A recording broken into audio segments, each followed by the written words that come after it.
in the room or online via Teams, you're very welcome. So our speaker today really should need no introduction. Local talent, Dr. Andrew Holmes. Just very briefly introduce him for anyone who may not know him. Andrew is Reader in History here in Queen's University Belfast, specialist in the history of religion in Ireland, especially from the late 17th century to the present, but most intensely in the period of the 19th and early 20th century. He's the author of a number of books, including The Irish Presbyterian Mind, Conservative Theology, Evangelical Experience, and Modern Criticism, 1830 to 1930, published in 2018. And before that, The Shaping of Ulster Presbyterian Belief and Practice, 1770 to 1840, published also by Oxford University Press in 2006. And most recently, he's been the co-editor of a very large project, 4 edited volumes. Sorry, he's been co-editor of 4 edited volumes, but also one very large volume, the Oxford Handbook of Religion in Modern Ireland, which came out with Oxford earlier this year. Andrew's going to talk to us about a project he's currently working on, which you can see here on the screen, the Northern Revival, Presbyterians, and the second series of the Ulster Journal of Archaeology, 1894 to 1911. So, Andrew. Thank you very much, Peter, for that generous introduction, and thank you for turning up and for all those online as well. This is, in some ways, a wee bit of a vanity project because it's going back to my experience as a PhD student many years ago, reading through the Ulster Journal of Archaeology and finding out all sorts of wonderful things. And with the research last semester, I was able to go back and have a look again at particularly the second series of the Ulster Journal of Archaeology to try to think about the politics of culture that was expressed in that periodical in the late 19th and early 20th century, and how that might help us think or rethink perhaps the relationship between what was going on in cultural terms and the politics of the north of Ireland. So to help us sort of like situate ourselves in terms of these issues, discussion of the Gaelic revival and the Irish Ireland movement in Ulster has concentrated on the small number of Protestants who rejected their unionist and evangelical upbringing and embraced various forms of Irish nationalism and separatism. For Flann Campbell, these individuals articulated the authentic dissenting voice of Ulster Protestants. Most of their Presbyterian co-religionists in particular had turned apostate by rejecting the Republican separatism of the 1790s to accept instead the bigotry and sectarianism of what he referred to as Tory unionism. Individuals such as Henry Cook Morrow, Gerald McNamara, Robert Lind, and Samuel John Waddell, Rutherford Maine, defined themselves against a Philistine and materialist culture that was a product of Northern prosperity and Presbyterian Puritanism. Coupled with the cultural analysis of Matthew Arnold, their analysis has fostered, according to Norman Vance, crude stereotypes of unionist mercantilist Philistinism, I think I've got that right, dourly practical, unimaginative Northerners, and killjoy Calvinists suspicious of literature as of life itself. This analysis was also, I think, importantly shared by culturally aware middle-class unionists in Belfast. They believed in the mid to late 19th century that the so-called Athens of the North had succumbed to materialism and been transformed by sectarian riots into a modern Thebes. Furthermore, the prosperity of the Northeast was a critical factor in the so-called Ulsterization of unionism after 1900. By the time of the formation of the state of Northern Ireland, unionism had, according to Alvin Jackson, been reduced to a northern bourgeois movement, and I quote, with the complex cultures of southern landed unionism now dismissed and isolated. Jackson goes on to say the wholly inadequate governing theme of the new state derived from a celebratory narrative of the 17th century plantation rather than a balancing counterpoint to the motifs of Catholic Gaeldom and Irish Irelandism. The dominant Protestant nationalist in Ulster was Francis Joseph Biggar. The Biggar family originally were from Scotland, and Biggar himself was identified as such by contemporaries and by subsequent commentators. In fact, Biggar was a devoted member of the Church of Ireland, and in 1900 was one of the prime movers in the formation of St Peter's Parish in North Belfast, and later in life was a regular attender at St Anne's Cathedral and St George's in High Street. Biggar was a clearly devoted member of the Church of Ireland, and especially identified with its strong antiquarian tradition, most obviously symbolised by Sir Samuel Ferguson. Such was Biggar's public profile that he has been described by Guy Biner as the quintessential Irish antiquarian of his generation. His name is especially associated with the revival in 1894 of the Ulster Journal of Archaeology, which he edited and is usually mentioned in the context of his cultural nationalism. In many respects, the narrative developed above is accurate and satisfying, yet it is also misleading at certain points. Specifically, it relies upon an inaccurate stereotypes of Presbyterian religion and culture. Most Presbyterians did not rebel in 1798, and those who did had mixed motives that ranged from principled republicanism to the settling of old scores with Church of Ireland landlords. In the century after 1798, Guy Biner has demonstrated that Presbyterians of all theological stripes took pride in their United Irish forefathers, despite the development of Orange populism and Tory politics. The best efforts of Henry Cook on the screen to convince his fellow Presbyterian evangelicals to make peace with the conservative politics and their Church of Ireland enemies failed, as most ministers remained politically liberal and opposed to Anglican ascendancy. The opposition of the Presbyterian Church in Ireland to Home Rule was shaped by a liberal version of unionism that feared the replacement of an Anglican ascendancy in the late 18th century with a Home Rule version in the late 19th. More generally, the coalition against Home Rule, as Alvin Jackson has pointed out, was held together by a shared commitment to the maintenance of Ireland within the United Kingdom. Apart from that constitutional imperative, it was a coalition divided by social, economic, geographical, cultural, and denominational tensions. Yet the political significance of intra-Protestant tensions after 1880 have been underplayed, especially those concerning the land question and Presbyterian underrepresentation in public life. These were articulated by that renegade T.W. Russell and also the Presbyterian Unionist Voters Association, and led to often bitter election contests in the Presbyterian heartlands of Antrim and Down between 1898 and 1910. These conflicts demonstrated deep-seated Presbyterian frustration with the Church of Ireland that was as much about class as denominational identity. This talk hopes to challenge the binary interpretation of culturally engaged Protestant nationalists on the one hand and an undifferentiated and uncultured unionist other on the other. It does so by describing the involvement of unionists, particularly Presbyterians, in antiquarianism and the relaunch of the Ulster Journal of Archaeology. It demonstrates how middle-class Protestants from various religious and political backgrounds found in the journal a platform to indulge their passion for the historical and cultural complexity of Ulster and Ireland. Focusing especially on Presbyterians, it shows their commitment to excavating Ulster's deep past as an expression of Irish patriotism and provincial pride, but also because of their intrinsic interest in the subject. That all of them were unionists underlines the need, I think, to question simplistic stereotypes and to consider how cultural and antiquarian pursuits could potentially provide common ground in an increasingly fractious political environment. The first part of my talk describes the origins and revival of the Ulster Journal. It places Biggar's contribution in perspective by drawing attention to broader associational culture and the significance of other individuals, most notably his co-editor, Robert McGill Young, his father, Robert Young, and William Swanston. The second section then will consider those who contributed substantial articles to the journal between 1893 and 1911. It introduces contributors from both ends of the Presbyterian theological spectrum who wrote articles on topics ranging in time from the Mesolithic to the contemporary.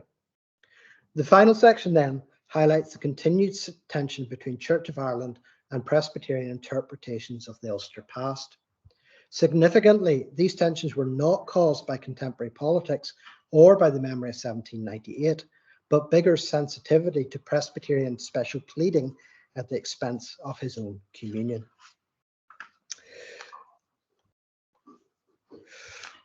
The 19th century saw a proliferation of clubs and societies across the United Kingdom, that catered for the needs and interests of the ever-growing urban middle class. Ulster was not the exception, and because of their middle-class profile, Presbyterians were well represented.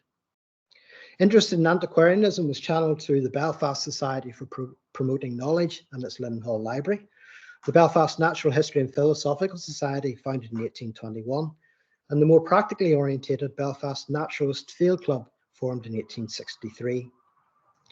At the same time, Presbyterians further developed their own history, most notably in James Seton Reid, he's the guy on the left, and his 3-volume History of the Presbyterian Church in Ireland.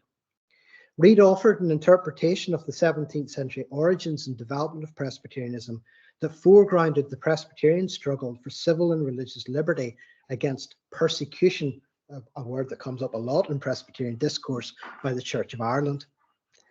His history was also a powerful stimulus to evangelical reform within the largest Presbyterian group, the Synod of Ulster, that led in 1840 to the creation of the present-day Presbyterian Church in Ireland. A key moment in that process was the expulsion in 1829 of a small number of individuals who rejected the necessity of subscribing doctrinal statements of faith, and who in many cases have developed a form of anti-Trinitarianism known as Arianism. From this tradition of non-subscription came the gentleman on the right-hand side of the screen, the Reverend George Hill, Minister of Ballymoney and Crumlin from 1837 to 1850, and librarian of Queen's College, Belfast, until his retirement in 1880. Hill is best known for his published work on the Montgomerys of Grey Abbey, the MacDonalds of Antrim, and the Ulster Plantation. All were based on impeccable research and primary sources, including the recently published Calendar of State Papers, Ireland. Reid and Hill were part of the renewal of organised interest in the Irish past around the middle of the 19th century, the most significant product of which was the Kilkenny Archaeological Society. Founded in 1849, this society became in 1890 the Royal Society of Antiquaries of Ireland, and the various iterations of its journal provided an all-Ireland forum for antiquarians. The publication in 1853 of the first series of the Ulster Journal of Archaeology was part of this broader phenomenon, and aimed to preserve as much of the provincial past as possible from the ravages of modernisation. It was edited from 1853 to 1862 by another non-subscribing Presbyterian, the linguist Robert Shipboy McAdam. In addition to Hill and McAdam, there were articles by the Irish language scholar John O'Donovan, the historians of Belfast, George Benn and William Pinkerton, Father James O'Laverty, author of the invaluable 5-volume and historical account of the Diocese of Down and Connor, and William Reeves, a leading authority in early Irish Christianity and future Church of Ireland bishop. All these contributors were name-checked in the prospectus for the relaunch of the Ulster Journal of Archaeology in 1894. The second series had the same aim as the original journal, though the urgency was added by the accelerating pace of economic and social change. The journal would provide, according to the conductors, an outlet for the researches and discoveries of the present race of historical and antiquarian students, and would cover a very wide range of topics from the prehistoric remains to the 1798 rebellion. Despite this potential for serious disagreements, the editors made it clear that they would, and I quote, exclude all matter tending to excite controversies on present questions of religion and politics, and expected that their contributors would loyally acquiesce in this peace-preserving arrangement. Whatever their religious and political views, contributors could, and I quote, only appear as archaeologists, as sober-minded students of the past, whose contributions were expected to be absolutely trustworthy and based on facts gleaned from original sources and through scientific research. The chair of the preliminary meeting to relaunch the journal on the 24th of May 1894 was the Reverend Charles Scott, rector of St Paul's Church of Ireland in Belfast and an authority in early Christian Ireland. Bigger and Scott were joined by their co-religionists Lavins Matheson Urt, a wealthy linen merchant. In addition, there were 3 Orthodox Presbyterians, William Swanston, Robert Young, and Robert McGill Young. All 6 of the original conductors lived in respectable North Belfast, and the first 3 meetings were held in Ardree, Bigger's home, Chichester Park, the home of the Youngs, and Cliftonville Avenue, where William Swanston lived. The co-editor of the journal until 1898 was Robert McGill Young, and he was joined on the committee by his father, Robert Young, gentleman in the middle at the top. Both were members of the Presbyterian Church in Ireland, liberal unionists, and principal architects to their denomination. As a young civil engineer in the Glens of Antrim, Robert Young was captivated by traditional music. He later donated to the Linhall Library his own music notebooks and the minutes of the Belfast Harp Society, formed in 1808. Robert McGill Young was named after his maternal grandfather, the Reverend Robert McGill of Antrim, a staunch Presbyterian evangelical and opponent of the Arians in the 1820s. After graduating from Queen's in 1877, Robert McGill joined the family firm and extended his father's antiquarian and cultural interests, culminating in his election as member of the Royal Irish Academy in 1891, 3 years before Biggar. He is especially known as the historian of Belfast and had published in 1892, as you see on the screen, the Town Book of the Corporation of Belfast. Joining the Youngs as secretary of the journal was William Swanston, partner in the linen firm of Swanston and Bones and a devoted member of Duncairn congregation in North Belfast. Swanston's main interest was geology and the collection of fossil graptolites, for which he was elected Fellow of the Geographical Society. He also co-founded the Ulster Fisheries and Biological Association, was the first honorary secretary of the Belfast Naturalist Field Club, and served as president of the Ulster Amateur Photographic Society. Politically, Swanston was described as an ardent unionist. He was later president of the Cliftonville Unionist Club and was active in the Ulster Volunteers. When the first edition of the journal appeared in January 1895, the number of its conductors had risen to 12. 5 were members of the Church of Ireland, 3 Presbyterians, 2 Methodists, a Unitarian and a Baptist. All were from the commercial and professional upper middle classes. 10 were members of the Belfast Society for Promoting Knowledge, including the president from 1903 to 13, Robert Young. The Scottish-born Andrew Gibson, a member of Antrim Road Baptist Church, was an authority on Alan Ramsay and Thomas Moore, and gave to the Linhall Library in 1901 his invaluable collection of 782 distinct editions of the work of Robert Burns. All but McChesney and Scott were members of the Belfast Natural History and Philosophical Society. 8 were members of the Belfast Naturalist Field Club, 6 of whom became president. Only Ewart and Swanston were not members or fellows of the Royal Society of Antiquaries, and both Seton Milliken and Robert McGill Young served as vice presidents. 6 were elected members of the Royal Irish Academy: W.H. Patterson, William Gray, Seton Milliken, R.M. Young, John Vinicombe, and F.J. Biggar. The nationalist Biggar was a prime mover in the Feis na Glen, which was set up in 1904, and was a vice president of the Gaelic League in Belfast when it was formed in 1895. So too were the unionists W.H. Patterson and Robert Young, who was also involved in the 1908 Feis along with Charles Scott. Obituaries noted that when they died within a year of each other in the late 1890s, Levinson Ewart was ever ready to assist the cause of unionists, while McChesney was, in addition, a member of the Orange Order. Though the father of the advanced nationalist Alice Milligan, with whom he had a loving relationship and jointly produced Glimpses of Erin in 1889, Seton Milligan was, and I quote, always a convinced unionist and spoke warmly about Methodist missionary work in Ireland. Despite the enthusiasm of the conductors, the minute book of the meetings of the conductors showed that the journal from the outset faced significant problems. The payment of subscriptions led to the distribution of a circular as early as August 1896 and a plea for additional subscribers in 1900.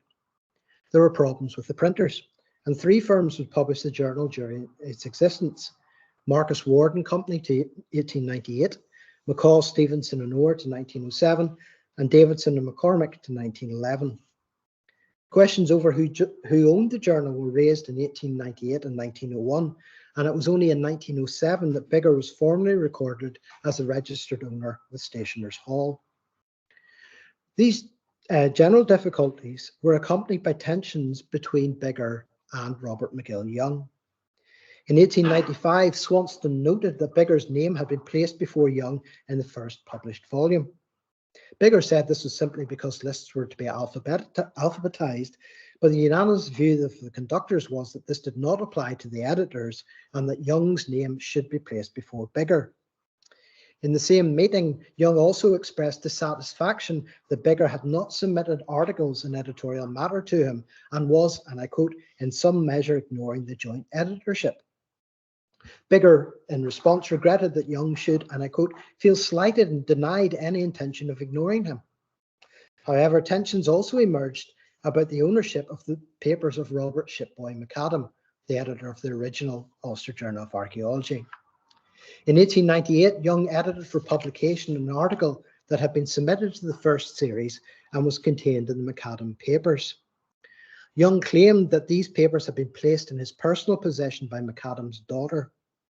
Several of the conductors, however, strongly argued that the papers were held on their behalf by Young, but the matter dropped in August 1898 when Young refused to back down.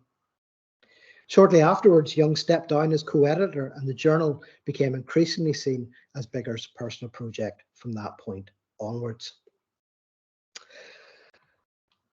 So what about the contributions to the second series of the Ulster Journal of Archaeology? You can see from this table that using the 1901-1911 census, evidence from the journal itself and all various biographical sources, I've been able to track down the religious background of the majority of those who contributed to the journal during its lifetime. You can see that the long dominance of Church of Ireland writers and antiquarian circles was maintained in the second journal of the Ulster Journal of Archaeology. 6 articles, indeed, were contributed by William Reeves, not from beyond the grave, but presently anyway, while 19 were submitted by clergy and 29 by lay members of the denomination. Bigger alone contributed 87 of those substantial articles. Both ends of the Presbyterian theological spectrum were well represented. Unitarians and non-subscribers, including George Hill, contributed on a range of topics. The most distinguished was the Reverend Alexander Gordon, and I should just say at this point that the 2 photographs I have here are taken from a wonderful website run by David Steers, a non-subscribing minister, called the Velvet Hummingbee, which is an absolute goldmine of any information about non-subscribers, and I gratefully acknowledge his website in this regard. But the gentleman on the left is the Reverend Alexander Gordon, who had been minister of First Congregation in Belfast from 1877 before his appointment in 1889 as the principal of the Unitarian College in Manchester. The English-born Gordon was probably the most eminent and highly regarded historian of nonconformity of his times, and was responsible for, and I'm not exaggerating, 778 separate articles in the original Dictionary of National Biography. Also born in England was the gentleman in the middle, the Reverend William Sunderland Smith, minister of Crumlin, whose contributions on the 1798 rebellion to the first 2 volumes of the UJA have been thoughtfully discussed by Guy Biner. Yet Smith's broader interests were reflected in articles on Suterians, the records of the Antrim Presbyterian Church, and 2 articles on that wonderful subject of Presbyterian handbells. The designer of the prospectus, John Vinicum, was another non-subscriber born in England, who had made a name for himself in Ireland as an engraver, illuminator, and heraldic designer. Reflecting his professional artistic expertise, Vinicum contributed well-illustrated articles on the seals and armorial insignia of Ulster towns, as well as the Speaker's chair and mace of the Old Irish House of Commons. He also wrote, and this is where this wonderful image is taken from, articles on the arms of the bishoprics of Ireland with John Ribton Gaston, who described himself in the 1911 census as Church of Ireland Anglo-Catholic. Other prominent lay non-subscribers included father and son John Mitchell Dixon and Charles Dixon. Among the articles contributed by Dixon Sr., whose middle name was named after John Mitchell, who was a maternal uncle, were a number on ethnology that were critical of the so-called Milesian myth of Irish origins, and traced party spirit in Ulster not to the 17th century, but to what he described as, and I quote, a racial antipathy of a more ancient and radical nature. Dixon Jr. was a distinguished medical practitioner and author of a monograph on the 1798 rebellion in Ulster, published in 1960, and he himself contributed 2 articles to the journal on prehistoric tombs. Those belonging to the Presbyterian Church in Ireland contributed a steady stream of articles on a range of topics, including many who were involved in the production of the Ulster Journal of Archaeology itself. Reflecting his lifelong interest in traditional music, Robert Young's article on the Belfast Harpers Festival of 1792 aimed to inform readers, and I quote, how the ancient melodies of Ireland were rescued from oblivion by the patriotic work of our townsmen. The printer, inventor, antiquary and author John Stevenson published the journal between 1900 and 1907 as one of the proprietors of McCaw, Stevenson and Orr. Perhaps best known for his work 2 Centuries of Life in Down, published in 1920, Stevenson was a lifelong Presbyterian and member of the congregations of May Street and Fisherwick, of which he was Clerk of Session. Other Presbyterian articles contribute a whole series of articles and aspects of local history. William Swanston, for instance, on maps of Carrickfergus, Thomas Cammack on Derry Keegan and North Antrim, Annie K. Morrison and Samuel Douglas Little on Mahara in County Londonderry, and William Fee McKinney of Sentry Hill on the Old Session Book of Carnmoney. Albert Alexander Campbell, whose bookplate you can see at the bottom of the screen, also contributed many articles and was a well-known Belfast solicitor. His wide-ranging interests across local history and historical bibliography were reflected in his various contributions. Originally from County Tyrone, Campbell was described as a staunch Presbyterian, an elder and honorary secretary of St John's, Newton Breda. He was a founder member of the Bibliographical Society of Ireland, as well as a member of the Belfast Natural History and Philosophical Society and governor of the Linden Library. As honorary secretary of the Belfast Naturalist Field Club, he is responsible for the launch in September 1925 of the Irish Naturalist Journal and an official history of the club published in 1937. Campbell's interest in historical bibliography was shared by William Clark Robinson, whose work you can see on the right-hand side. He contributed an article on the Ulster novelist James McHenry. Educated initially in Belfast, Robinson went to Bonn to study German literature and language in the same class as the future Kaiser Wilhelm II. He was lecturer at the University of Durham and Kenyon College, Iowa, before returning to Ulster, where he published British Poets of the Revolution Age in 1900 and also a collection of poems, Antrim Idylls, published in 1907. He was a member for many years of Carnlough Presbyterian Church and was also an ardent Orangeman. Representing the Reformed or Covenanting tradition was the Reverend Samuel Ferguson, a minister in Derry and grandson of the late 18th century radical, the Reverend William Staveley. Ferguson's article on the Norman fort of Greencastle in Inishowen was part of his significant contribution to the history of Derry and its surroundings. Indeed, Bigger praised Ferguson's 1902 lecture on the waterside area of the city as something of a model antiquarian paper, and I quote, learned, broad-minded, unbiased, and free from taint of bigotry. Another 13 articles were contributed by John Johnson Marshall, a native of Tyrone, who was a drapery buyer for Robinson and Cleaver in Belfast. Marshall published in the local history of both locations and was an authority on the history of the valley of the River Blackwater. He also contributed a series of articles, which you can see extracts from on the screen, in 1904-05 on the dialect of Mid-Ulster. He hoped that his articles would show the twofold origin of the dialect in, and I quote, the native Gaelic and the lowland Scottish speech of so many of the plantation colonists. In comparison to the other provinces, Ulster speech was, and I quote, more abrupt and decisive, taking its tone from the character of its people. This earnestness and sincerity of character, at least that's the positive spin on it, led to a tendency to clip letters or syllables where possible off words. As an example, Marshall noted the treatment by Ulster people of the terminal G, which he seems to regard as altogether unnecessary and superfluous, and to be omitted whenever possible from his coming into the world till his dying day.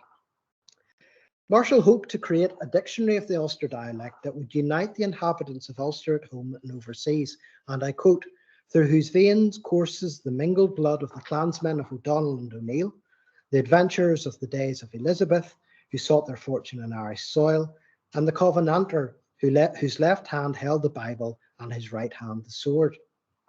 This proposed work would be, and I quote, a fitting record of their mingled blood and speech. Marshall's attentiveness to a distinctive Ulster identity that encompassed the religious, ethnic and social variety of the province has, I think, certain affinities with John Hewitt's mid-20th century regionalism. I think it was also reflected in his fulsome obituary of Father James O'Lafferty, whose efforts to revise the Irish language and the music of the harp were, and I quote, shall ever be among the treasured memories of all true Irishmen. Presbyterian scholars also made significant pioneering contributions to the study of Irish prehistory. The Reverend Dr. George Raphael Buick, minister of Cunningham Memorial Congregation in Cullybackey and moderator of the General Assembly in 1895, wrote articles on high crosses, a bronze bridle belt, and Presbyterian communion tokens. When he died suddenly in Damascus in 1904, the Northern Whig described him as, and I quote, one of the most accomplished and patriotic sons of Ireland. Between 1883 and 1904, Buick published 12 articles in the Journal of the Royal Society of Antiquaries on prehistoric pottery, flint arrowheads, crannogs, burial tombs, Ogham script, and Indian burial urns. He's elected a member and later fellow of the Royal Society of Antiquaries and was awarded an honorary doctorate from the Royal University of Ireland. Buick was also a published poet, and his poems about St. Patrick, according to the Whig, were marked by beauty of style and high-toned patriotism, for Dr. Buick was an ardent lover of his native land and did much to further her best interests. Buick's patriotism extended in 1894 to his appointment as Vice President of the Belfast Gaelic League, alongside Francis Joseph Biggar, W.H. Patterson, and Robert Young. The obituary of this esteemed and eminent antiquary was written for the Ulster Journal by another Presbyterian archaeologist, William James Knowles. A land agent for the Casement estate in North Antrim, Knowles made substantial contributions to the study of Irish prehistory through the classification of Neolithic flint, as well as identifying the porcelainite axe factory at Teavebulla near Cushendall. Knowles, according to the Dictionary of Irish Biography, excavated more carefully and documented his finds more methodically than other antiquarians at the time, and was responsible for the publication of 70 papers in learned journals. As a consequence, he was elected member of the Royal Irish Academy in 1883 and was fellow of both the Royal Society of Antiquaries and the Royal Anthropological Society. At his death in 1927, he was described as the father of Ulster antiquaries. Knowles' 11 articles to the Ulster Journal considered topics such as funeral pottery, worked flint, leather objects, domestic utensils, stone axes, crannogs, spindle whorls, and souterrains. An important feature of many was the additional information he provided about how prehistoric items were utilised by subsequent generations. For instance, Knowles noted how worked flint was used by cow doctors on cattle who had been harmed by elf shot. A similar purpose was made of polished stone axes known locally as thunderbolts. The contribution of Buick and Knowles to the study of Irish prehistory was of national importance. Other Presbyterians were content to make more modest contributions. The Reverend William A. Adams of Antrim discussed prehistoric sites in the Ormeau area of South Belfast after he had been alerted to flint artefacts on his way to the Ulster Unionist Convention in June 1892. Joseph Skillen, manager of the Phoenix Weaving Company in Ballymena, contributed articles on Kells Abbey and the tomb of the O'Haras. Skillen is important because he provided a link between the second and third editions of the Ulster Journal of Archaeology that resumed in 1938. At his death in 1954, Eston Evans described Skillen as one of the founders and strongest supporters of the journal, a loyal friend who in many ways seemed to me to personify Ulster. Indeed, there is even a facial resemblance to Lord Carson. Presbyterian contributors surprisingly had a lot to say about the early modern history of Ulster, including Joseph William Kernahan, a founding member and honorary secretary of the Presbyterian Historical Society of Ireland, librarian of the Presbyterian College Belfast, and a prolific journalist. Yet the most notable contributor in early modern topics was the Reverend William Thomas Latimer. Latimer was minister of English congregation in County Tyrone and was described by Albert Campbell as the historian of Irish Presbyterianism. Latimer's many articles to the Ulster Journal identified the meeting place of the volunteer conventions at Dungannon in 1782, 83 and 93, covered the Williamite Wars in County Fermanagh, and located the exact location of the Battle of Benburb in 1646. Latimer also published a two-part essay about the Kirk Session books of Dundonald congregation in County Down to illustrate the religious practice of 17th century Presbyterians and to underline the general usefulness of such church records. Latimer was certainly admired by Biggar, who offered a positive review of Latimer's Ulster biographies relating chiefly to the rebellion of 1798, published in 1897. Though Latimer was a convinced unionist at the 1898 rebellion, he offered an empathetic and considered account of the motives and actions of Henry Joy McCracken and others. Reflecting his own commitment to the cause of land reform during the Victorian period, Latimer was especially sensitive to the economic motives that drove Presbyterian tenant farmers to rise against Church of Ireland landlords. Latimer contributed further articles on late 18th century Presbyterian radicals to the journal, including the last ever to appear in the second edition, the second series. He offered a poignant and often moving account of the career of the Reverend William Steele Dickson after the 1798 rebellion. Relying on the charity of a few friends, Dickson died in 1824 at 80 years of age. And I quote, "Driven out of society, forgotten by his friends, and treated with injustice by the leaders of the church, for which he had suffered at least some of his many sorrows." Dickson, by that stage, had been buried in a pauper's grave in Clifton Street Cemetery, and it was only through the efforts of my friend, Francis Joseph Biggar, that a suitable marker had recently been erected with the inscription in Irish, "For the honour of Ireland." The varied backgrounds of the contributors often made it difficult for the editors to keep everyone happy. Yet it was not contemporary politics or the memory of 1798 that caused tensions in the journal. The organised centenary of the rebellion of 1798 in Ulster was an important stimulus to the revival of militant Republican separatism and was, of course, given a wide berth by Unionists. Yet the memory of the turnout continued to attract Unionist writers such as Latimer, William Sunderland Smith, and Robert McGill Young. The only disagreement in the Ulster Journal between Biggar and a Presbyterian writer about the United Irishmen arose in 1909 when he claimed that the Reverend Arthur McMahon was an informer, a charge that was dismissed by the Reverend David Stewart. Moreover, Biggar favourably reviewed publications by Presbyterians and was especially favourable towards the moderation of non-subscribers. Yet Biggar was very critical of what he considered Presbyterian special pleading. For instance, he objected to two supplementary chapters in Professor James Heron's 1898 study of the Celtic Church that rejected the claim of the Church of Ireland to use that title, as well as apostolic succession.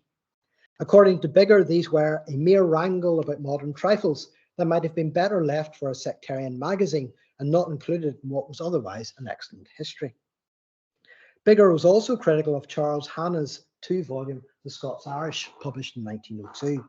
And I quote, "We have no stomach for swallowing half the incredulous stories that are told of this somewhat mythical race." He asked his readers not to romance about this plantation of Ulster and rave about persecution and covenanting forefathers as if we were all seeds of the martyrs. Presbyterian immigrants, he claimed, were not angels nor even martyrs and were often ruthless in their pursuit of gain. Biggar recognised that these claims may be unpalatable, but true self-knowledge was, and I quote, "better than licking jam all the time." The main target of Biggar's ire was Latimer and his Presbyterian perspective in Ulster history. Biggar's criticism appeared for the first time in 1900 in a review of Latimer's history of Second Donaghadee congregation. Biggar was, and I quote, "tired of the systematic groaning about suffering for conscience sake so frequently indulged in by certain denominational writers. All churches, he pointed out, had experienced hard times, and I quote, "but why such comparatively trifling matters should be ceaselessly construed into persecution is hard to comprehend. Better let such bygones be bygones." Biggar admitted that raising this issue verges on controversy, though he did so in all good faith and with the best of intentions. Significantly, Biggar had sent to Latimer a version of this review prior to publication, and Latimer stated that he personally did not object to it, though he considered that the journal was strictly non-sectarian.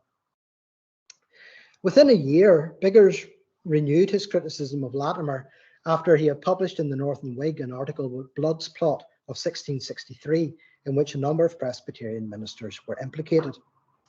Biggar was especially annoyed about Latimer's criticism of Bishop Jeremy Taylor and claimed that conspiracy to overthrow the government of George II was extensive amongst Presbyterians. Extending his critique, and I've put up here the full quotation because it's actually quite cool. I'm thinking of putting this on my tombstone because I think it's quite nice. Biggar claimed that he had grown weary of this class of local religious history that had begun with James Seton Reid. In Biggar's opinion, and this is the good bit, a historian of the Presbyterian body need not necessarily be one with an anti-episcopal brief in one hand and a muck wreck in the other, vilifying and abusing his opponents all the time, or else picking out all the personal calumnies of centuries. Latimer submitted for publication a response to this review that duly appeared in April 1902.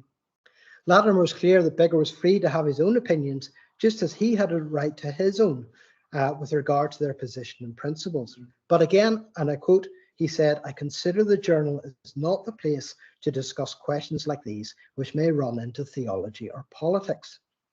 Latimer considered it perfectly legitimate to employ the facts to defend his position and was confident that the new edition of his history would accord with these.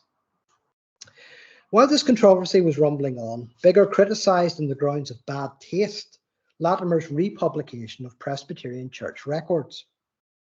In a review of the second part of Latimer's article on the Temple Patrick Session Book in the Journal of the Royal Society of Antiquaries in 1901, Biggar could not hide his disgust at laying bare the sins of our forefathers exhibited in the cases of Sabbath breach, sexual misconduct, and drunkenness brought before the Kirk Session. The system of church discipline he described as tyrannous and disgusting in the extreme, and a superficial reader could only conclude that, and I quote, "every home in Ulster in 1649 was far from moral."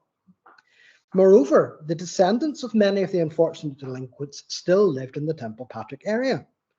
As a consequence, this form of local history would, and I quote, "have a new charm for the scandal monger and afternoon tea gossiper. An added piquancy will be given to life in the Temple Patrick village circle, and the fresh shame of yesterday will only be, in a literal sense, history repeating itself."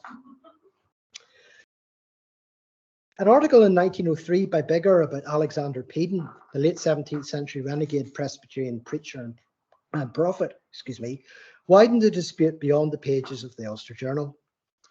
Biggar concurred with Sir Walter Scott's unflattering description of the character and actions of Covenanters like Peden, and that the authorities had, and I quote, "ample excuses for their severe measures." Peden was described by Biggar as a raving fanatic and a regular maddie. The Northern Whig was not impressed with this wholly irrelevant article. Biggar's criticisms of Peden and the later Covenanters, as well as his attempt to excuse the brutality of the authorities, are, and I quote, "statements whose interest lies solely in the light they throw on the mental attitude of the writer, and his respect for the deepest religious feeling of a large section of the Scottish people and their descendants in Ulster." The Whig had always supported the Ulster Journal, but, and I quote, "if they expect to succeed in their task, future and present subscribers may reasonably ask for some assurance that they are subscribing to a journal of archaeology and not a magazine of sectarian controversy." The Witness newspaper, semi-official organ of the Presbyterian Church in Ireland, took particular exception to the difference between the statements made by Biggar and the declared aim of the conductors to run the journal on lines that were non-sectarian and non-political. It was, according to the Witness, exceedingly bad taste for the conductors to employ the journal to glorify one church and to abuse another. This was echoed in the Irish Presbyterian magazine, which stated that Presbyterian subscribers were owed, and I quote, a public apology for the offensive tone assumed by the journal recently and a promise of amendment in future. Biggar did not apologise, and in 1904 caused further controversy in a three-part article on Sir Arthur Chichester that included a discussion of the Island Magee massacre of January 1641, which had long been a staple of Catholic histories of the period. Biggar questioned the claim of Protestant writers that very few Catholics had been killed and that those who carried out the killings were not members of the regular Scottish army. Writing in the Northern Whig as Fair Play, Albert Campbell, who as we know contributed to the journal, rhetorically asked, and I quote, why Mr. Biggar revives this ancient slander? Is it because any stick is good enough to beat the Presbyterian dog with? This began a public exchange of correspondence that continued into August 1904. An exasperated Campbell observed in May that Biggar had, and I quote, not attempted any defence of his travesty of history, and asked his readers what they were to think of, and I quote, a writer who places before the public garbled history, and when brought to book has neither the grace to apologise for offensive conduct, nor the manliness to confess his lack of any real knowledge of the historical subject on which he wrote. Biggar's defence in the July edition of the Ulster Journal brought forth a lengthy response from Campbell, who maintained that Scottish Presbyterian soldiers could not have carried out the massacre as they only arrived in April 1641. He also referred to, and I quote, the anti-Presbyterian tone which has recently characterised the Ulster Journal. J.W. Kernahan also offered a considered response in the journal in April 1905, in which he claimed that Biggar's evidence was at best circumstantial.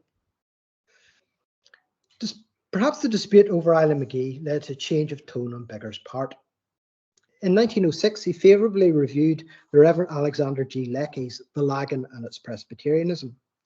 This offered a particularly Presbyterian account of 17th century history and dwelt much on the persecution endured by Presbyterians at the hands of the Church of Ireland. Biggar in his review observed that, and I quote, the impartial historian is a myth, or at best a poor wishy-washy scribe. Let us have colour and belief in our subjects, treating fairly our foes, but never hesitating to adorn with laurels the brows of our heroes. What if, he rhetorically asked, such writers as Alexander Lecky wanted to prove that St. Columkill or St. Patrick were Presbyterians before the letter? Such efforts should not detract from what he said was a valuable book and the kindly feeling that pervaded its pages. In 1906, the Presbyterian Historical Society was formed.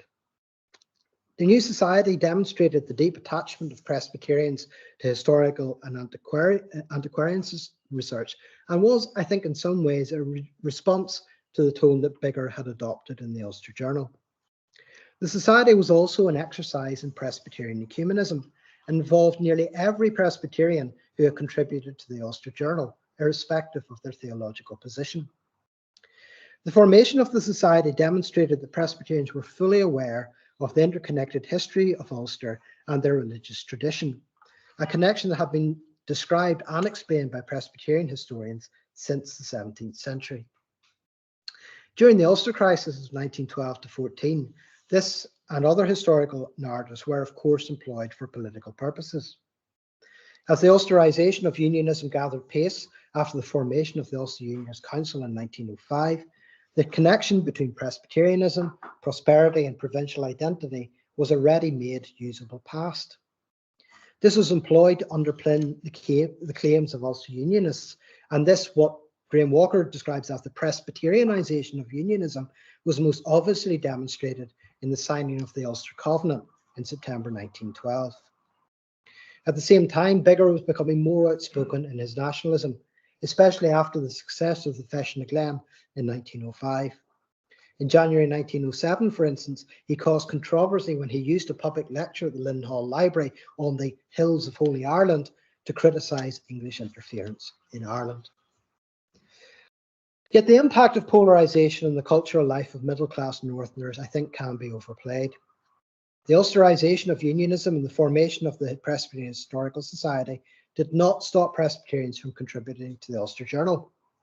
The fact that Latimer contributed the last ever article and on a Presbyterian United Irishman, I think is significant. Nor did it erase the Irish patriotism of Presbyterians such as W.J. Knowles, the Youngs, and George Buick, whose interest was heartfelt and long-standing. The retrenchment of cultural life in the two Irelands after partition was obvious, yet it did not end the cultural pursuits of enthusiastic amateurs. John Stevenson's valuable 2 Centuries of Life in Down was published in 1920. Campbell relaunched the in-house journal of the Belfast Naturals Field Club in 1926, and Joseph Skillen was involved in the formation of the 3rd series of the Ulster Journal of Archaeology in 1936. Writing in 1954, Eston Evans noted that it was from the Belfast Natural History and Philosophical Society and the Belfast Naturals Field Club that pioneered archaeology after partition and not the Northern Ireland state. The pioneers of scientific archaeology, as he called them, were people like Skillen, linen merchants, civil servants, engineers, doctors, teachers, university lecturers, and indeed clergymen. The priority of the Unionist government to maintain unity in Northern Ireland did produce what Alvin Jackson refers to as a deadening conformity, but this was alien to many Presbyterians who continued to criticise Craig and his ministers for failing to take seriously their concerns and their grievances. Even in the midst of polarisation and sectarianism of this period, I think antiquarianism and local history could bring together individuals from a variety of political backgrounds. Presbyterian Unionists were very much involved in these cultural pursuits, and lazy stereotypes of them as dour, culturally disinterested, and materialistic need at least to be qualified. Not for the first time, the obsessive focus on Protestant unity in opposition to nationalism diverts attention from the variety of Protestant experience. It also obscures what I hope I have uncovered to some degree, the significance of differences between Protestants caused by social class, political principle, and denominational identity. Thank you for your attention.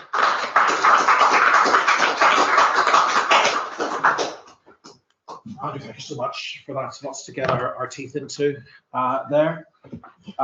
So, opportunity to ask questions. People in the room, just raise your hand. People online, if you'd like to ask a question, raise your hand electronically or type a question into the chat box. To start with the room, anyone like to start? Good questions? Yes. Was the periodical always in some sort of financial straits?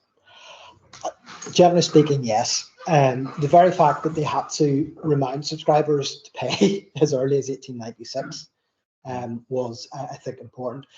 You can also see it in terms of the number of articles published in each of the volumes. It does go down. The fact that they had to, well, Marcus Ward itself collapsed in 1898, and then it went to McCall, Stevenson, and Orr, who were a much more profitable business. But by 1907, they weren't making anything out of it, so they gave up at that point. And then you had the third, Davidson and McCormick coming in. So yeah, the financial problems were always in the background. Did the founders dip into their pockets? Is that how the ongoing funding was, or was it purely they left it that subscriber revenues would purely finance it? It seems to be the case that they're relying upon subscribers. There was a big turnover in the conductors of the journal in about 1901, 1902, and a lot of that had to do with certain contributors not giving extra money to the journal, and others who were involved in it thought, you're a bit lukewarm, on your way. So I suppose in many ways, the remarkable thing about the journal is that it actually produced 15 volumes. And in many ways, that is Bigger's energy, that does that. But it's also a reflection of the fact that the topics discussed were popular enough amongst middle class people in the north of Ireland in general that they were willing still to contribute to it. And those people came from, almost every part of the political and religious spectrum in the north of Ireland. So from that perspective, that's why I'm emphasising, the the journal as a place where people could come together to talk about these things which interested them. You know, I've often referred to in the past as the Anorak quality of antiquarianism. You know, but there is actually something really important about that as a means of social bonding. So, yeah, thank you for your question. Was there much presence of women in the journal as authors, subjects, willing or unwilling subscribers? Generally speaking, as subscribers, yes. As contributors, no. There's only one female Presbyterian contributor, Annie. Oh, sorry, I forgot her name. She contributed a joint authored article on Maharaj, and interestingly, she's listed in the census as a typist. And I reckon it was because her male friend in Maharad didn't have those skills, so she ended up. Absolutely, she did. There are people women associated with the Fashion of Glen, who do contribute articles, but actually not that many, surprisingly. Alice Milliken, don't think she contributes an article. I may be wrong. There are a couple of other Quaker women who contribute a couple of articles on archaeological themes, but generally speaking, no, it tends to be men that are contributing, but women are clearly involved and very important in terms of subscriptions. Yeah, sure. That was fascinating reconstruction of all the networks, but they're very Ulster networks. Yeah. Is there any intellectual engagement with what's happening in the rest of Ireland with the work of people like Richard Bagwell, for example, or Alistair Green, or anything like this? Or is this partition for this time? To some degree, it is, but it's also a reflection of the fact that the people involved think that Ulster has been ignored. You know, so the fact that you have a nationalist like Biggar and a unionist like Young, who are coming together to say we need something specifically on Ulster, I think speaks to that sense that they're not part of this bar thing. They are engaging with those other parts of Ireland as well. So, for instance, Knowles and Buick are really involved in the Royal Society of Antiquaries. Knowles is really involved in the Royal Irish Academy. And you know, and on his death, the Royal Irish Academy praises Knowles as a really significant contributor to the archaeological understanding of Ireland. Vinicombe is based largely in Dublin, and he's engaging not just with Irish networks, but because he's English himself, he's also engaging with English networks. The fact that Knowles is elected a fellow of the Royal Anthropological Society, Swanston's elected as a fellow of the Geological Society. These people are part of broader networks and they're contributing to them, but they're talking to those audiences in different forums. The Ulster Journal of Archaeology is about the archaeology of Ulster, and I think what you get is in some ways quite an accurate sense from the journal of the variety of cultural identities in the north of Ireland, because people are writing about these things from different perspectives, but they're all contributing to a general sense that Ulster has largely been ignored. Biggar wants to emphasize that in terms of his nationalism and sort of like, you know, the fourth green field, to use the Balkan sort of ideas. But the unionists are also saying, actually, this makes us a bit different, but not at the expense of their Irishness. And I think that's actually really important to emphasize, that Knowles and Buick and Campbell and people like that are all emphasizing we're Ulstermen, but we're also Irish. And I think that's an important sort of thing to sorry, that's a rambling answer to that. Sorry, Andrew, I'm sorry if you've already touched on this, but I just wanted, if I could follow up the earlier question about women contributors. I appreciate there are no women writing for the journal, but I was wondering about women in the circle of F.J. Biggar at Ardree. I was thinking particularly, one I've been interested in recently, Helen Waddell, who I gather was a member of the circle. According to Margaret Ward, she was a member of the circle, but she insisted that she was very apolitical. Yes. She yes. didn't want to be an Irish nationalist. Yes. On the other hand, she didn't want to be a unionist either. And she was surprisingly critical of Sir Edward Carson, very, Yes. very sharp Yes. in her criticism of Sir Edward Carson. Yeah. But I was just wondering if there were any other women who were associated with FJB, apart from Alice Milligan. Oh, and Aithne Carberry and people like that as well. You know, so there are quite a few women that are associated with that. I think Helen Waddell is really interesting because Helen Waddell challenges all those binary stereotypes that we have about culture and political life in the north of Ireland. The fact that she said she was apolitical and was interested in this stuff because she was interested in it as a linguist, as a literary historian, as somebody who's interested in the cultural life of this part of the world. Those voices don't fit well with a nationalist unionist binary interpretation. There are other people that I was talking about there who would be what we might call small U unionist, you know, but who really dislike Carsonism, who really dislike the militancy of this. I think that's particularly the case amongst clergy. And Nicola Morris has done an excellent article in the New Hibernian Review on the relative rates of signing by different Protestant ministers and clergy. The Church of Ireland clergy are much more likely than Presbyterian and Methodist clergy to sign the Ulster Covenant. The Presbyterian clergy, she reckons, about 50-55% of Presbyterian ministers who could sign the Ulster Covenant did. Now, that did not mean that 45% were nationalists or Republicans.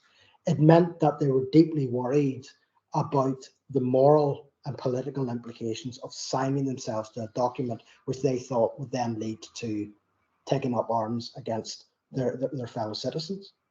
And that type of modern, the prod in the garden centre stereotype in some ways, is actually really culturally important, but gets completely sort of obliterated or airbrushed by a focus on those who are maybe at the more extreme of the things. So, sorry, that's not a specific answer to your question. I think Helen Waddell is a potential really helpful way to think about that in general. But in terms of the Ardree circle, there are other women who are involved. But the ones that we've talked about tend to be a bit more identified as nationalist or even separatist in their attitudes. So I hope that helps. Look, questions online? Yeah, so we have one question. Guy Byron, if you want to lead. Go ahead, Guy. Andrew, you didn't think I'd leave you off the hook there, did you? Really enjoyed that, really did. And I'd like to continue, if I got the voices right in the background, with Sean Connolly's question before that, or interjection before that. I think you really map out remarkably this kind of moment. It's interesting the journal ends just before the covenant, right? It's this kind of remarkable moment which allows different identities, where the tension between regionalism and national identities are into play all the time. And it's supposedly about the past, but it's all the time about the present. And it's showing all these different identities working themselves out in a way which they can, despite, like you say, despite this Presbyterian dissatisfaction, they still remain on board in the journal and they still contribute, right? Yes. But I think my impression is that we often choose the obvious way of looking at it. I mean, I chose the most obvious. I chose, 1798. And like you say, that's not the key issue.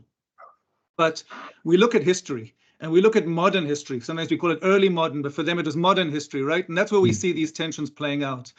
But if we want to take them seriously on their own account, and you've given a lot of pieces for that, a lot of kind of trails to follow, we need to take them exactly at archaeology, at natural history, at ethnology, at all these other interests, and see how the politics play into that. It's a bit more subtle there, right? It's a bit more difficult. With history, it seems to be obvious. It's the obvious narratives. You go back to Island McGee and you go back to kind of obvious cases. But it's interesting to kind of peel bit by bit the politics behind that and how it works and how these identities work out, because, I often thought about Bigger's fascination with bees. Bees don't have a border. There's no partition for bees, right? They can't stop at they don't stop on a county line. And it's this kind of notion of how they work out their identities, looking at how regionalism works out. And at the same time, they see similar artifacts when they look at the Kilkenny Journal, which later becomes the official journal. So that's the big challenge for antiquarianism, how you kind of carve out a different archaeology. Eston Evans will sharpen it much more, but that'll be a different context. That'll be a context of partition. They've got much more fluidity. You know, yeah, absolutely, Guy. I'm not smart enough to understand the sort of the cultural politics of the ethnology and archaeology and natural history and what we might call popular science in the way that you've described it. I think there is, as you know, Guy, there is a huge amount of untapped source material on cultural pursuits in this period. You know, the annual reports of the Belfast Natural History and Philosophical Society, the Naturalist Field Club, all these various ephemeral societies that I mentioned in the paper. There's a huge amount of material there. But as you know, people tend to mine that for stuff about 1798 or about 1641 or whatever, but they don't look at flint arrowheads, they don't look at souterrains, they don't look at Ogham or whatever it might be. And I'm more and more sort of convinced that the binary of unionism and nationalism only, it doesn't really help us get a sense of how people actually engaged with each other on a regular basis in the various fora that we've been talking about. And I can understand the focus on the constitutional question and the clash over that. But there's also another, as you say, in archaeology, a hidden history there that could be excavated in a helpful way to maybe think about the potential use of that as a way to bring different groups and perspectives together. I'm sure you want to come back on something, on anything I've said there, because that's a bit of a rambling answer to your observation. I'm okay with that. I'm okay because that's exactly the direction that needs to be explored. It's these people, and it relates also to the question of women as well, or kind of these passive voices, but they're around. It's all these different societies. Part of it, I found the reason to if I recognize the voices right there, because I can't see the audience. Marie Coleman's question about women is a pertinent one, but it's also this kind of Victorian Edwardian norms which permit women to participate in debates. They can't even read papers at these societies. They have to be read by a man. That has always surprised me. And so, you know, exactly the typist, you know, the author becomes a typist. You know, it's this kind of notion that you have to find a category which is acceptable by these kind of gender norms. But they're all members of all these different societies, and these multiple identities is part of this fluidity. And we need to take them on their own terms, meaning we need to find the kind of the subtle politics, if you wish, exactly of the souterrains and the flint heads, which fascinate them just as much as 98, probably more actually. And, you know, they set up what will become later the original collection for the Ulster Museum. That all these antiquaries are collecting this stuff. It all begins with these societies. And so they form a regional identity which can fit within a national identity, which can fit within a British identity, and they all work together. I absolutely. I think it also relates to another issue, and that is the othering of the Irish experience in this period. Again, to do with the constitutional question, which then means that Irish historians, or historians of Ireland in general, aren't particularly great at trying to place what is happening here in a broader comparative context. Because what is happening with the Belfast Natural History and Philosophical Society in this period of the London Hall Library is the exact same thing that's happening in Germany, the exact same thing that's happening in towns and cities throughout Britain. It's the same thing that's happening in Scandinavia. So it's part of a broader cultural European phenomenon, which I think, you know, and if I put this into a comparative perspective, you know, as you've have done yourself in your own work, I think that point could be made much better. Okay, thank you, Guy. Maybe if I could just ask a follow-up question on that, Andrew. Eston Evans came up a number of times there. Guy brought Eston Evans. up as well. Obviously, he's a kind of central foundational figure in the institution in which we're in today. I will not speak elephant. And I can't remember which year he's appointed to Queen's, but it's the mid-30s, I think. He comes as the first lecturer in geography. But there is a gap between the period you're talking about, with the final issue of the second series in 1911, and then the reformation in 1938, and the arrival of Eston Evans, and the kind of rediscovery of regionalism within certainly the academic space around Eston Evans' work, and the kind of regionalist ethnography and the regionalist archaeology which he's developing, and which has a kind of cultural significance for others. As well. But what keeps this tradition alive in those decades between the Edwardian period and the late 1930s?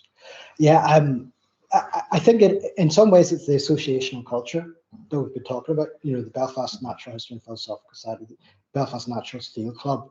The Field Club is interesting because it's a bit more democratic than the Belfast Natural History and Philosophical Society, and it's a bit more socially inclusive in that sense. And you know, the good example of that is Albert Campbell, who I mentioned, who you know was appointed one of the first vice presidents when it was set up in the 1860s. He then launches the Irish Naturalists Journal in the mid-1920s and writes the official history of the club. Like, there is a guy who sort of is interested in this throughout that period, and he's connected with these various associations and societies, some of which are quite ephemeral, but which are engaging roughly the same type of people in a common pursuit, which is why Evans then, when the Ulster Journal is reanimated in 1938, he talks about how the Northern Ireland state has got nothing to do with this. It's got to do with the linen merchants and the clergy and the university lecturers who are interested in this, who have kept that flame, if you want to put it that way, alive. And Evans himself is, you know, going back to Guy's point, Evans is actually a really good way to think about broader non-Irish influences upon, you know, the study of these issues. I discovered that one of Evans' first students at Queen's was a guy called J.M. Mogey, if I've pronounced that correct, M-O-G-E-Y, who did a thesis on sort of craniometry in County Down in the 1930s, going around measuring people's skulls and things like that. But the external examiner for the thesis was H.J. Fleur, who was one of the sort of like anthropologists in the early 20th century. So absolutely, yeah. Thank you, Andrew. Good to see some quantification within the paper. Every now and again I try, Liam, I try. Two unrelated questions. One, antiquarian tales, sometimes negative connotations in the 21st century. Do you want to elaborate a little bit on what it meant at the end of the 19th century? And the other unrelated question is, did the Cruithan controversy or myth feature in any of these journals that you can recall? To take the second part first, there are references to it in J.M. Dixon's articles in Irish Ethnology.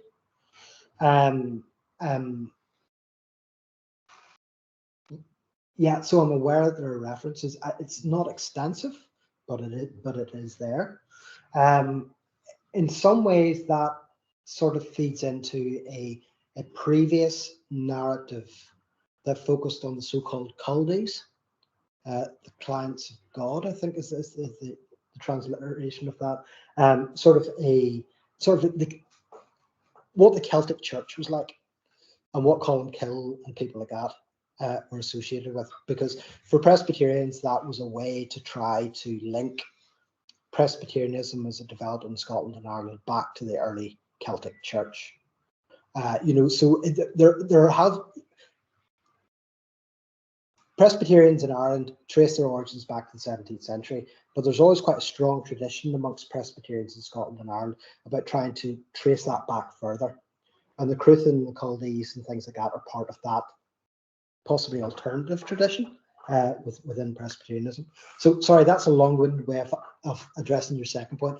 The first point was about how someone at the end of the 19th century would have understood the term antiquarian. Yeah, you're right.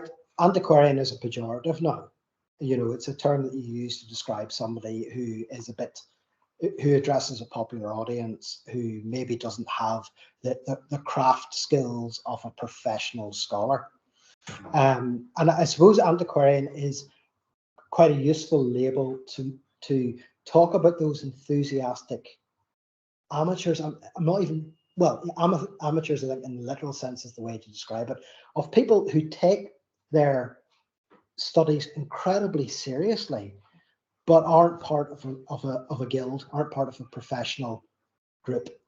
And, you know, as Guy's talked about in his own work, you know, antiquarians are sort of at that sort of liminal space at the point where scholarship becomes professionalized, and you begin to get history departments and anthropology departments and sociology departments. And I find antiquarian a useful term to think about those enthusiastic amateurs who are actually really good at what they do, but aren't part of that life of the modern professional scholar. I think that's how I would describe that. But Andrew was more interested in what people at the end of the 19th century might have understood. Yeah, like in some ways, you can actually see this period as the point where things turn, because the term antiquarian and the term archaeologist are often used interchangeably. An archaeologist is the more modern professional term to antiquarian, but it's interesting in the prospectus to the Ulster Journal of Archaeology, Bigger and Young clearly state that the people who contribute to the journal must appear as archaeologists, as people who are committed to the scientific study of the facts that are presented by the past in order to bring up an interpretation of the past. And you can, you know, but at the same time, they will describe the contributors as antiquaries. So you're getting, you know, I think this period is precisely the period where you're beginning to get the change in the language that's used. An antiquarian becomes associated with something that's a bit old-fashioned, whereas archaeology is associated with something that's a bit more modern and scholarly. Does that? Yeah, absolutely. The Royal Irish Academy still uses the category of polite literatures and antiquities, isn't it? It's one of its classifications. We have another question online. Yeah, Margaret, if you want to unmute. Hi, hello. Can you hear me? Hello, Margaret. Hi, thanks very much for a fascinating paper. Just to go back to the questions that were asked earlier about women, a few minor points. I suppose if you think of the two young women, Alice Milliken and Ethna Carberry, who set up the Shan Van Vocht in '98, would you think it's true that they are using a lot of the kind of material thrown up within the pages of these antiquarian journals and repurposing the history acquired for them in different ways? And then another point of women, I suppose, wondering about what happened to Bigger, you know, after 1911. If you look at his correspondence with Alice Stopford Green, I think you do see the extent to which he seems to feel, or reading between the lines of some of one-sided correspondence, you get a sense of him quieting down and becoming more nervous and less willing to express his opinions. And on a third point on women, I suppose, do you think it's the case that some of the women vaguely associated with these circles, people like Ada McNeill, okay, that's kind of through casement, but he was at the centre, the Brooke women, some of the young women, all of those women were kind of learning Irish, and to some extent was their way of emancipating themselves as women, going against some of the practices of their brothers or husbands. I mean, there's a few points that occurred to me on different aspects of women in relation to your fascinating paper. Thanks so much for it. No, thank you, Margaret. I take I take all those points. Your first point about sources, absolutely. You know, just as Yeats and people like that used the publications of various, you know, archaeological societies, you know, to inform their own work. You're absolutely right. The female writers of this period are using those same type of sources as well. McNeill is one of the. Your question reminded me that she did contribute an article to the journal. I think it was about prehistoric remains in County Antrim, off the top of my head. But yeah, no, you're absolutely right in terms of the sources. I think your point about the decline of confidence, as reflected in the Stopford Green correspondence by Bigger, I think is absolutely right. Like Bigger is a fascinating figure, and somebody needs to do a really good biography of Bigger, because he challenges all sorts of stereotypes, but he's also a deeply complex individual himself. I think it's also interesting from what I've gathered from his relationship with Stopford Green. They both share, and you can correct me if I'm wrong here, they both share quite an antipathy to all things Ulster Scottish. You know, there is some truth in that, I think, yeah. Yeah, like there's a very strong sense that, you know, the English in Ireland, yeah, we can sort of get behind them, but it's these Scots with their angular ways of looking at things that are potentially the problem, which is interesting as well. The idea of scholarship as emancipation as well, I think, is a really helpful one. I'd be interested to know how that works in terms of the Milligans, of Seaton Milligan and his daughter Alice. Because my reading of their relationship is that it's actually one of sort of like mutual reinforcement and support, rather than necessarily, you know, sort of any sense of tension. Would you go along with that, Margaret? I would, yeah. I mean, the only difference, I suppose, is after his death and in the 1930s, she's in a very awkward position, but that's more to do with her relationship with her brothers, I think. I think her relationship father was always a very equal one. You know, he was very respectful of her and her interests, and maybe even her choices, you know. But I think, and she was I think she was completely economically dependent on the brothers. Okay. No, that's very, very helpful. Thank you for those points, Margaret. Thank you. Thank you, Margaret. Any other questions? Just on the Bigger and Presbyterianism and persecution. One of Bigger's contributions was on Jeremy Taylor's church at Ballinderry. I'm pretty sure from memory he avoids mentioning anything about Taylor and the ejection of the Presbyterian ministers in the 1660s.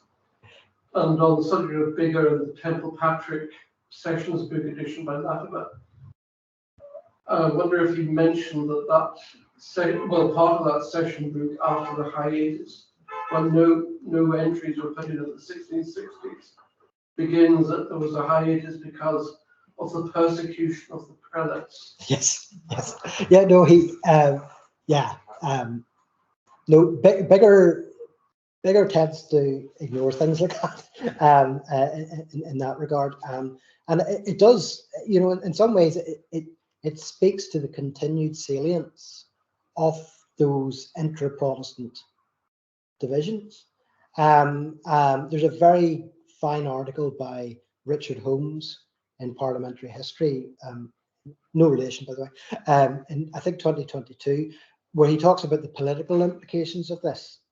And going back to Colin, your point about opposition to Carsonism, you know, in East Ulster, where there's a Protestant majority, the electoral contests in the first decade of the 20th century between Presbyterians and Church of Ireland Protestants is really quite visceral.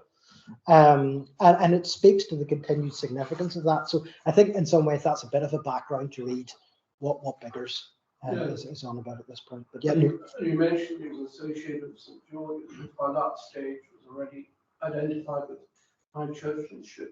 Yeah, I'm interested in that because Margaret's point about him losing confidence, there is, I'm not entirely sure what happens to to Biggar because he is one of the prime movers in the formation of St. Peter's in North Belfast. But then he sort of like disappears in 1909, 1910. And then the next I can trace of him is he's attending St. Anne's and St. George's in the 1920s. And I'm not entirely sure what happens to him in between, because there's an odd reference in the Irish Presbyterian to Biggar's change of ecclesiastical home, which might suggest that he might possibly have been attending a Catholic church. Yeah. I don't know. That's why we need somebody to write a biography of Francis Joseph Biggar. I'm not that person. St. Peter's background, Bob. Yes, absolutely. Yeah, excellent. Yeah. Great. Any other questions? No, anything else online, Luke? No. Right. Well, thank you all very much. It's been a really interesting session. Can we thank Andrew for sharing his fresh research with us today? We look forward to seeing it published in sometime in the future. Absolutely. We're better than that. This is not an occasion. It's not an occasion. Thanks very much, everyone.